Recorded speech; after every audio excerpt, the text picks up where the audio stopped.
I personally would like to see the National Guard. I would like to see a strong show of force. I think we need to have people understand that we are doing the people's work, and it is very important to protect us all. You're hearing right there from the state representative of Washington's 47th Legislative District. That's Democrat Deborah Entenman there. After all the violence in our nation's capital and a breach of the gates at the governor's mansion in Olympia last week, she's very concerned about the start of the state legislative session in Olympia, calling for the National Guard to protect our leaders, to do the jobs we elected them to do in our democracy. Let that sink in, because that's where we are right now, folks. And we're going to talk about that and a whole lot more on Seattle News, Views, and Brews, your coffee break political podcast. I'm Brian Callanan. I'm a host on Seattle Channel, and the views expressed here are my own. My co-host is Kevin Schofield of Seattle City Council Insight. Kevin, I know we're not on the front lines of D.C., but this has been another intense week in the world of politics. How are you doing? Hey, Brian. I'm doing okay. It's been really disturbing. This week. Yeah. There's really no other way to put it. I think, we all like to, hope. Yeah. We all like to hope that our government is secure and stable. And, I'm going to riff on architecture for a moment. There's a reason why, if you look at Olympia, like Washington, D.C., all these government buildings are built to be, big and, just like solid rock, and they're supposed to, and government buildings all over the world do this to give this impression of stability, strength. And so when something this happens like this, it really sort of shakes us to our core to realize that, these big, stable, immense buildings that in some ways represent our government aren't nearly as big and immense and stable as we like to think they are. No, and hold some of those thoughts, because I want to make sure I dive into that further. But first, I did want to give a thanks to City Grind Espresso, the background noise sponsor for the audio podcast. The coffee stand, of course, on the first floor of City Hall, closed during the COVID crisis, but John and Charlie, hang in there. Thank you for your help there. Thanks also to our patrons on Patreon for helping us keep this show going. We need some more of you to keep things afloat here, so we really urge you to do that. Please offer your support on Patreon of local independent journalism. Special update later in the show about the coveted Seattle News, Views, and Brews coffee mug. How do you get one? Stay tuned for that. And finally, thank you to Converge Media. Converge airs the video version of our podcast on their YouTube channel Wednesday nights at 6. All right, let's get rolling with Right Here, Right Now. Kevin, I pulled in that soundbite from Representative Entenman for the top of the show because I wanted to talk a little bit more about what's happening with the political structure of our state and our nation right now. Just some more thoughts on what unfolded in Washington, D.C. last week, a march incited by our sitting president, President Trump, turning into a horrifying and deadly attack on the U.S. Capitol. We were just hearing in the past few hours before we're recording this show that one of the officers who was injured there actually died of his injuries there. So this is unfolding into something more serious with every passing hour, it seems like. Yeah, it's interesting. There are historical parallels to this, and one of the most sort of jarring is the 1933 Reichstag fire in Germany. Sure. Yeah. Where Adolf Hitler and his fascist Nazi party sort of, in fact, there are many historians who believe that they, in fact, instigated the fire themselves as a way to cower the German parliament into basically handing over all their powers to Hitler and his cabinet, which in fact they ended up doing. Yeah, Hitler took over 10 years later. Right. Yeah. The Reichstag, voluntarily signed over their powers to Hitler and his cabinet. Right. Yeah. And and there's a direct parallel. I mean, you look at the words that Trump said Wednesday morning at his rally, and he incited that crowd to go march on the Capitol and intimidate Congress into overturning a legal election to hand him back the presidency again. Right. And in looking at that, I am still scratching my head at the 147 Republican lawmakers who still, even after this attack, voted to try to overturn the election results here. What do they gain with this? I keep going back to that. Well, there's a conclusion you could draw from this, that they were in fact cowered by President Trump and the at least the illusion of power that he has over his base. And they're, a lot of them are just scared that they're going to get primaried in 2 years, right? This enormous war chest that Trump has managed to grow over the last 2 months since the election, he will use to fund candidates to compete against him in their primaries. And now it may be over the last 24 hours, as we've seen Trump, as he's been forced to come out and essentially concede, and say that his own supporters are going to get prosecuted, and a bunch of them have been turning on him, that maybe he doesn't have leaving all the his power cabinet, his cabinet's been turning. But even if you look on social media, including places like Parler and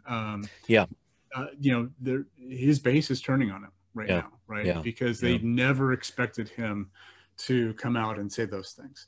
So maybe I think there may be a lot of people saying now today, well, maybe Trump doesn't have as much power over that sort of crazy right-wing base as everybody thought he did, and maybe he's really not that scary. And I'm very struck too by the images of the Black Lives Matter march back in June at Washington, D.C., the level of response to that from police, and what apparently was not the same level of preparation for the pro-Trump march on the Capitol here. That's that's a big moment of reckoning for our country. And that's when we're going to have to continue to talk about for weeks and months and years how it was a very different response, and you put them together, and it's hard to conclude anything other than it was a racist. The racism was part of it, right? That they didn't, despite the fact that the people organizing Wednesday's riot were organizing it in plain sight for weeks leading up to this. They were just, the police, the Capitol Police, and and other police units and National Metro Guard Police in DC, did not see them as the same threat as other protesters over the summer. Amazing. And we're going to have to see what unfolds January 20th, inauguration date. There's a lot still ahead here, but I did want to switch gears to our state because the legislative session starts in Olympia this week. We saw that breach of the gates around the governor's residence last week as well, nowhere near the violence we saw in D.C. And it also sounds like the protest that was planned for the 11th, the start of the legislative session, has been called off. Tyler Miller, the organizer, making that known to the Seattle Times. So it's one of these situations where lawmakers have to start in person with this session in Olympia to shift gears to that virtual session there, virtual voting, testimony, etc. Kevin, do you have concerns, thoughts about the start of the legislative session in Olympia? Well, I don't now, because I think, after what happened this week, there's no doubt that in my mind that, the governor is going to call it the National Guard, and Capitol Police will be on, and Olympia Police and state patrol will all be present and guarding it, and make sure that, regardless of who shows up, that session happens. And in fact, there have been protests in Olympia this week, and there have been people who tried to get into the Capitol building, and they couldn't, right? So arguably it's more secure than the U.S. Capitol was. Go figure. That's going to be an interesting start to that session, and I definitely know we're going to be keeping track of what's going on there. But I'd like to move on to our work with the Seattle City Council. It's a very light agenda in the second full week of January. In fact, a story we're keeping an eye on is something that is not happening, as it usually does this time of year: an annual count of unsheltered homeless people in our region. The feds actually require counties to do this every 2 years, but King County does it every year and has done so for about the past 40 years or so. Kevin, this is not happening in 2021. Workers don't want to risk the spread of coronavirus, et cetera. So King County's been granted this waiver by HUD for this year. You've been concerned for years about how this count is conducted. It's not scientifically accurate. It went through a big upheaval in terms of how it was counted a few years ago, but it is the measure that the county uses here. And I'm trying to look at this as we have definitely more unsheltered people on the street this year. I think there's no denying that. What does it mean not to have this data point this year? What do you think? Well, let me just push back for a second. Okay. I think there are more visible homeless people this year. Okay. That doesn't mean we have more homeless people this All year. right. All right. Right. We just don't know. And this is one of the methodology problems with the point in time count in the past. Yeah. Is they get a number of volunteers and they go out and they look for homeless people. Right. But the number of volunteers, the number of people they've had looking for homeless people in this one night has changed from year to year. And guess what? The number of homeless people they found every year correlates perfectly with the number of people they have out looking for homeless people. Right. So, what you can take away from it is whatever number they come up with, that is at a minimum the number of homeless people. Of course, yes. Right? I think that's true. But, and it poured with rain the last time they did this, right? That's right. So that affects their ability too. There's just so many factors that go into this. So, they came up with a count of, 11,000 something or other for King County the last year when they did this. Right. And, and that's, that's a minimum. We know there are at least that many. We don't know how many more there are than that. And it may be at the moment, more of them are out in public visible places where we can see them. Now it's certainly possible that the homeless count, total homeless population in the county has increased, and it could have increased substantially given all the economic hardship that happened last year. That's absolutely true. But at least, so you could take away two things from that. Number one, you could say, well, this year is an aberration, right? Okay. So it would be good to know at one level how many people there are. Right. But on the other hand, it's certainly not signifying a trend, right? It's very much, if there's a big bump up, it is very much tied with COVID. Right. And I want to definitely talk about that COVID piece, because the Seattle Times recently reported that one person has died. A homeless person has died. 30 people have recently tested positive for COVID at the Red Lion Hotel down in Renton, which is housing more than 200 people right now who are homeless. The shelters in the King County system, we're hearing now, more than 200 cases in the last month of 2020.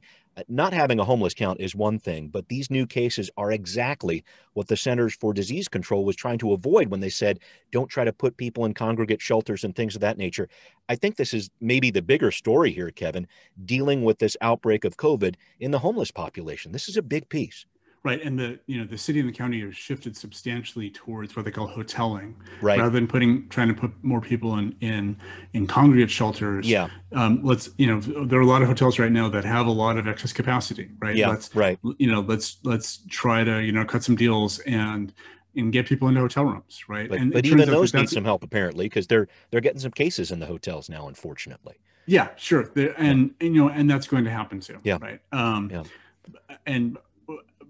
But part of that is it's not clear that trend is larger than the trend in the general population. Yep. As well, right? We certainly shouldn't expect the trend in the homeless population to be less. And the sheltering homeless people in hotels isn't imprisoning them, right? They can leave the hotel room, right? They can go out in public. They can, a lot of them have jobs. Or a lot of the, sure. Let's not, fall into the illusion that Yes. all the homeless people are out of work. A lot Yes, of them true. have jobs. Right. So they all, are susceptible to all the same risks that you and I are. Yeah. If and anyone else who has an essential worker job, who's working, a cash register at a grocery store, sure. or all those different bus driver dangers. or any of those things, right? Yep. Or even just taking the bus or transit, going Sure. back and forth to work and home again, right? So, I think it's interesting that the city and county are actually trying to buy more hotels right now. Yes. So they can expand out this hoteling, homeless shelter facility concept. Which seems like it would really help a lot. Certainly it does a better job of stabilizing people, giving them a room where they can lock the door, they have their own bathroom, they can have personal belongings secure during the day. Right. That works really well. That's actually a very, very good model and a way to stabilize people who have been chronically homeless. Right. To really sort of get the first step towards, surrounding them with the other kinds of support services they need, and getting them ready to move on to some other kind of longer term housing. Sure. No, housing first is something we've heard a lot of, that phrase there. And I know the city of Renton has some issues with this hotel. They're telling people they're to move out by the end of June of 2021. So we're going to keep track of that. And I'm also talking about the COVID outbreak in our homeless population, what the county's doing about it, and the challenges with distributing the COVID vaccines in general this week on City Inside Out on Seattle Channel. So you make sure you check that out. Let's move on to Now Hear This. Seattle City Council member Shama Sawant, when will the Supreme Court make a decision in the petition to recall her? She's been fighting against this for months. Here's what she said about it last fall. It is not a surprise that they are going after us, and we should also not get demoralized because they went after us, because this is what happens when you have one class, the capitalist class, and their representatives, extremely powerful in terms of their political influence and their wealth, going against a growing confidence of the working class. And it appears we're going to be waiting a little bit longer on this decision from the Supreme Court. The court originally said we'll have something January 7th, then the morning of January 8th, and then this could be a little while. Kevin, just first off with the court, because I know you follow this so closely, delays certainly can happen, but were you surprised that we didn't get a decision on this as the court was talking about this last month, and then we're not going to hear anything for a bit? Your thoughts on this? Yeah, actually, I was a little surprised by this. For two reasons. Number one, under state law, an appeal of a recall petition like this one, the state Supreme Court actually has to prioritize. They have to set aside other business to deal with this, right? It's essentially their highest priority. So, they've had all the briefings in hand for 3 weeks. And, today, the 7th was the day they were supposed to be meeting to discuss it. Right. And, and you compare this to what happened with the recall petition for Mayor Durkin. And, on the day they had their sort of conference to discuss the case, they issued a very short decision saying, here's the decision. The longer sort of legal opinion around this will be forthcoming. And that came out about a month later. Right. So this one is on kind of a different path with that now. And, you could read a couple different things into this. With the Durkin case, there was essentially one charge. One charge instead of the 4 that are facing. Here they have 4, and they're very different. And there are some really interesting sort of precedent-setting legal issues that are involved in this, such as, Councilmember Sawant's attorney has pressed very hard on the notion that she didn't intend to violate the law.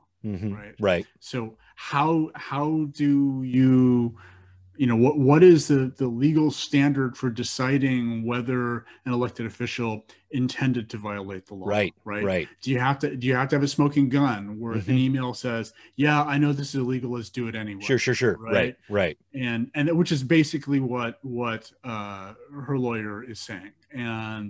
And the petitioners have pushed back really hard. So that's one of the issues on this.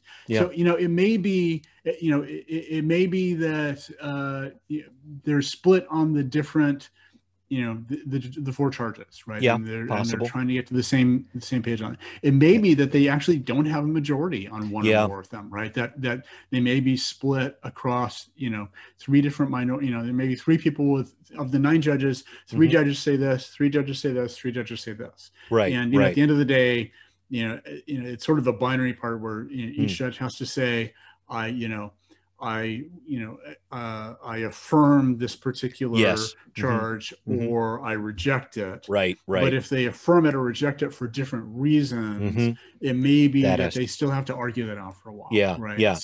So they may just still be hopelessly split on a lot of the issues, on one issue, and at the end of the day, until they have a decision on all 4, they can't write the ballot synopsis. That's right. That's right. So they can't have a petition. So nothing goes forward until they make a final decision on all 4 of them. And I think you're right to point out the complexity of this. And I actually reached out to the communications team for the Washington Supreme Court right before the show. And it sounds like in a difference between this and the Durkin case, there was that short decision, and they said, we're going to come up with some more information later on that. But what I'm hearing from the communications department is the court will issue its full opinion in due course, as with any other case after deliberations, rather than issuing an order quickly and following up with a full opinion. So this is not, I'm reading this too, Kevin, this is not a cut and dried case. I guess they saw that with the Durkin piece. There was one decision they had to make there. Here we're talking about 4 potential decisions. So this could take a little while. Go ahead, please. And, that there are things that could potentially read into that too. It could be that they, said, because you've got 3 weeks, let's just see if we can get the whole thing done right away and get it out. Or it may be, one of the other big precedent issues here was Sawant's attorney has asked the state Supreme Court to rewrite the ballot synopsis, literally rewrite the language, where state law, on the other hand, says that the trial court judges basically have the final word on it, that the state Supreme Court can't review that. But Sawant's attorney has said, well, there's sort of inherent power of review that the state Supreme Court has over everything. Yeah. So even if the state law says that the trial court's ruling is final, the state Supreme Court could still review it. Yeah. And it may be that the state Supreme Court, whatever they decide on that is going to be precedent setting. But if they just, particularly if they decide, no, we're actually want to weigh in and change the ballot synopsis. Right. In which case, what they may be doing right now is rewriting the ballot synopsis. Yeah. And I just want to get back to this whole idea about what this means for the petitioners who were looking for Councilmember Sawant's recall. I mean, we've talked about these deadlines before. February 26th, that seemed like a little while ago back in December, but that's the date they would have to file this or file those signatures by, about 10,000 signatures to get this on the April ballot, if that is indeed the play. What do you think this does to that effort? A month and a half to get 10,000 signatures is almost impossible. Yeah, especially in a time of COVID. Especially in the time of COVID. Right? Yeah. I think the chances of it being on an April ballot are really, really low. So getting a lot slimmer. And that makes it really interesting because that would place it on the August ballot. Potentially where we'd see some primaries for other the primary for the the mayor and for 2 citywide city council positions. Right. So, the primary elections tend not to get quite as much voters as the general elections do. So, November's election will probably get more people coming out to vote. But, 2 years ago, they got a lot of people showing up in August to vote in that primary. They sure did. So there would probably be more people voting then. That's a great point in terms of the midterm. April special election. So that could be really significant. Wow. I just wanted to make sure that we touched on briefly here, a few council seats away, if you will, as we start to see these local political campaigns take off in the beginning of the new year. Teresa Mosqueda running to retain her position 8 citywide seat. She is not running for mayor. A lot of people had speculated about this. I wanted to get your thoughts on this. The only other person in the position 8 race is Kaya Lisbeth Person. She hasn't raised any money for her campaign as of yet. Do you expect some other challengers to come out of the woodworks here? Do you think Councilmember Mosqueda is vulnerable in some ways? Some thoughts about this? I think the polling that's been done on approval ratings for the mayor and the city council show just consistently low approval ratings for the city council. So I think, on one hand, particularly in a citywide race, both Mosqueda and Gonzalez, if she announces that she's going to run for re-election, are absolutely potentially vulnerable on this. On the other hand, Mosqueda has a clear backing of labor, and labor is very politically powerful. They can do a lot of fundraising for her. They can, there are a couple of local unions that have already come out and endorsed her. She will no doubt have more that come out and do that because she has been a staunch, defender of labor and labor rights. So, and she's really delivered for labor over the last 4 years. So, will there be other candidates? I'm sure there'll be other candidates, right? And we'll probably see at least one who's kind of more business friendly. Yes, of course. And not that Mosqueda has even really been, as business hostile as a lot of, potential other ones. She passed you can make the case with Jumpstart there. Yeah, I was going to say. She passed the payroll tax, which was a middle ground, right? It was not as bad as what Councilmember Sawant was pushing. Been calling for, yes.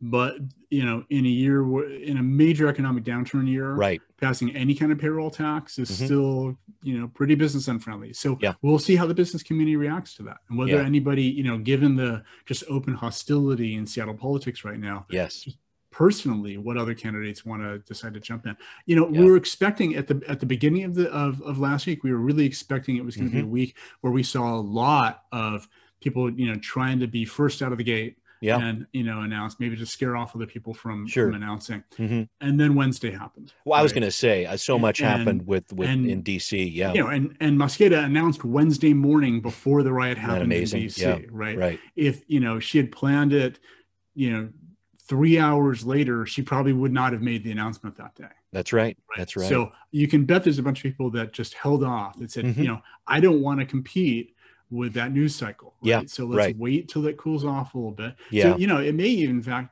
be after January 20th, after I was going to say, yeah, Day, right. before some people announce. We'll just have to see what happens now, right? Yeah. We're kind of in uncharted territory at the moment. Yeah. Well, Councilmember Mosqueda, I know, is a big beneficiary of democracy vouchers to help fund her campaign a few years ago. I remember following her around looking for signatures. Yeah. And she announced that she's going to do democracy vouchers again. Yeah. Yeah.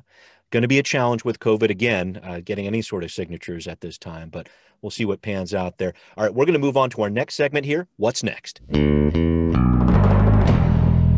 I wanted to keep people up to date with what's happening in the ongoing court case involving Black Lives Matter, the city of Seattle, specific to less than lethal crowd control weapons. You will recall last month, U.S. District Court Judge Richard Jones said the city was in contempt for violating his injunction restraining the use of those weapons. So now BLM is asking for some sanctions against the city. The city is asking to reconsider some points from this case. Kevin, you've been tracking this closely. What's going on? Right. So there's two threads. So Judge Jones sort of broke up the contempt part into two things. First, deciding whether the city was in fact in contempt, and then holding sort of separate briefings on what appropriate sanctions should be. Right. So he decided that they were in contempt on 4 specific instances, and then it kind of split from there. On one hand, you know, the effort to decide what appropriate sanctions should be, there have been, you know, dueling legal briefs filed by both sides, and the city is pushing back super hard on any sanctions at all. Right. But all the briefs are filed on that, and that's just in Judge Jones, you know. He's reviewing those things. It's on his desk, ready, you know, for him to decide, you know, and there isn't a specific timeline on. Okay. And then separate from that, the city has filed a motion for reconsideration, asking Judge Jones to come back and, you know, and basically change his mind on finding the city in contempt. Yeah. And that really comes down. There's one big issue they're pushing here, which is the issue of whether the city can be held responsible for the actions of individual officers. Yeah, this is a big one. The Monell case you always bring up. And it's the Monell case. The Monell case says that the city can only be held responsible if it's shown that the officers were following an established policy, practice, or custom of the city, right? And Judge Jones took that all in consideration in issuing his injunction in the first place. But it turns out that there's no case law that says whether Monell applies to a contempt ruling. Okay. Right? A contempt motion. That's the twist here. Okay. And neither side could come up with any case law on this. So, and Judge Jones eventually concluded that it did not apply. I see. Yeah. And the city has come back, you know, again and said, it has to apply. Basically, it makes no sense for it not to apply. Right. And so they've asked him. That's the heart of their motion of reconsideration. Of course, you know, that's gone back and forth with legal briefs too, and that's now also sitting on Judge Jones' desk. 99% of all motions to reconsider are denied by the judge, and he is almost certainly going to deny this one too.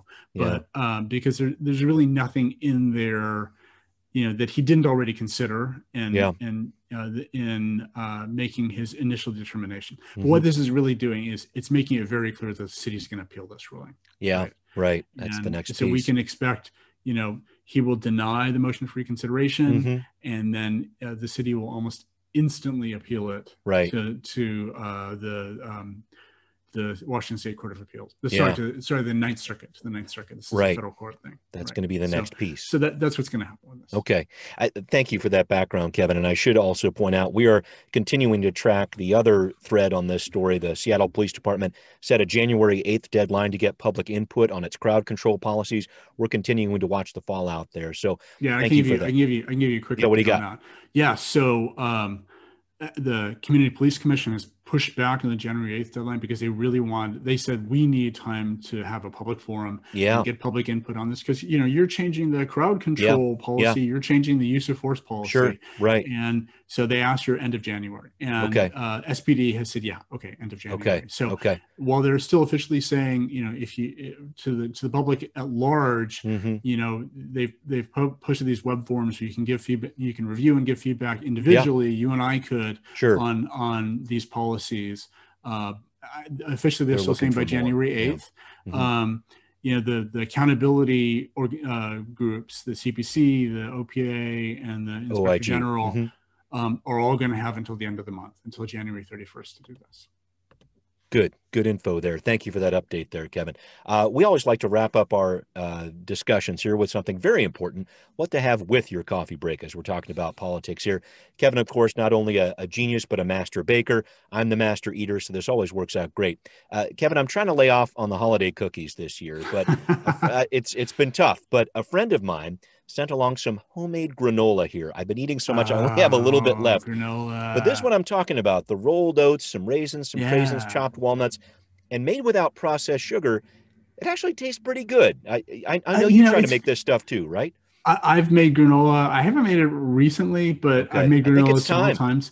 You can make it in super large batches. It's actually really easy. And the best part about this is you can put in the granola the stuff you like. Yes, leave out this, you know, I actually buy from a local company, you know, their granola, and, you know, I mostly I love it, but the thing I hate about it is they always put flax seeds in there and they get stuck in my teeth. Your jam. It's terrible. So, you know, if I were making it myself, there would be no, you know, it's like ban the flax seeds, just get them out of there. Flax seeds ban in place. But this is, to me, this is always one of the best parts of you know, doing your own cooking and baking is you get to choose what's in there, right? So, choose your own adventure. You know, I don't like using processed sugar, so you know, you can make granola using honey or molasses instead of processed sugar. Or none of those things, right? Or I mean, you got to put a little bit in there. You can choose the oil. You know, you have to put a little bit of oil in there so everything doesn't burn. You can choose the kind of oil that you want because they all have slightly different flavors. It's just, you know, it's super easy. It's really not a lot of work at all. And it's the good stuff. And it's great. And it, you know, it's you get a couple big bell jars and it stores for, you know, for just ages. Right? we got through a bell jar pretty quick on this one. This last little ramekin is what I have left. So thanks for the feedback on that one. Okay, another quick update here, folks. The order is going to go in so you can get your very own Seattle News, Views, and Brews coffee mug. We're going to show a mock-up of it right now on Converge Media here. But here's the deal. You want in on the merch? This is what's up. If you're new to the podcast, jump in at the $10 per month level minimum. Getting mugs, shipping them. This can get a little crazy. Bear with me on this one. And we really do need your support. So we're hoping to reach out for it in that way. Current patrons, I will be reaching out to you personally. I want everybody to be in the mug club here. We're going to have to work out a few details here, but expect to hear from us in the next couple of weeks. But Kevin, here we go. I think it's mug club time. What do you think? Absolutely. I want one too. I don't have one yet either. So all right, we'll see. Brian's been hugging them. Brian's been hugging them. He's been showing me mock-ups of this stuff, but it's like, I want my mug. It's not proprietary. I promise you'll get one. I promise. All right. Well, thanks everybody for checking in here to Seattle News, Views, and Brews, where you can always find what's brewing in local politics. Subscribe on iTunes, Spotify, wherever you listen, and please support us on Patreon if you like what you're hearing. We need your help to keep this thing going. So thanks for listening. Thanks for watching on Converge Media 2. We will see you next time. Seattle News, Views, and Brews is an independent production of Callanan Media Services. Copyright 2021.